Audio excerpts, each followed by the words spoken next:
রংপুরের তারাগঞ্জে ভ্যান চুরি সন্দেহে গণপিটুনিতে গুরুতর আহত রংপুর মেডিকেল কলেজ হাসপাতালে চিকিৎসাধীন প্রদীপ মারা গেছেন। রোববার 10 আগস্ট সকাল 11টায় মারা যান তিনি। রংপুর উপজেলার গোপালপুর ছড়ান এলাকার বাসিন্দা। এ নিয়ে মোট 2 জন মারা গেলেন। এর আগে গতকাল রাতেই উপজেলার বুড়িরহাট ইউনিয়নের বটতলী এলাকার চোর সন্দেহে গণপিটুনিতে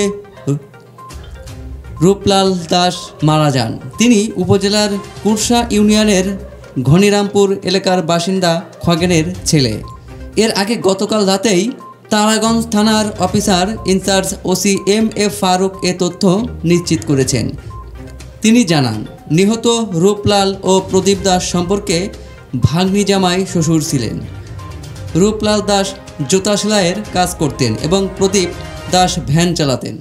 নিহত ব্যক্তিদের পরিবার ও প্রত্যক্ষদর্শীদের বরাত দিয়ে ওসি জানান, মিঠাপুর উপজেলার শ্যামপুর এলাকার এক তরুণের সঙ্গে রূপলাল দাসের মেয়ে নূপুর দাসের বিয়ে কথাবার্তা চলছিল।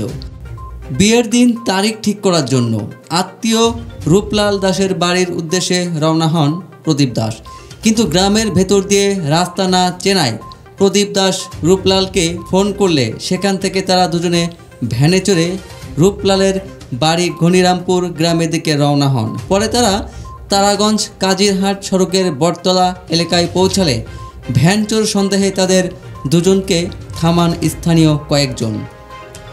এক পর্যায়ে স্থানীয় লোকজন প্রদীপ দাসের ভ্যানে থাকা বস্তা, প্লাস্টিকের বোতল দেখে সেগুলোতে চোরাই মদ বলে প্রচার করে। পরে তাদের মারধর করে সেখানে উপস্থিত জনতারা। এক পর্যায়ে অচেতন হলে তাদের সেখানে ফেলে চলে যায় তারা। পরে রাত 1টার দিকে তাদের উদ্ধার করে পুলিশ তারাগঞ্জ উপজেলার স্বাস্থ্য কমপ্লেক্সে নিয়ে যায়। হাসপাতালে নেয়ার পর চিকিৎসক রূপলাল দাসকে মৃত ঘোষণা করেন।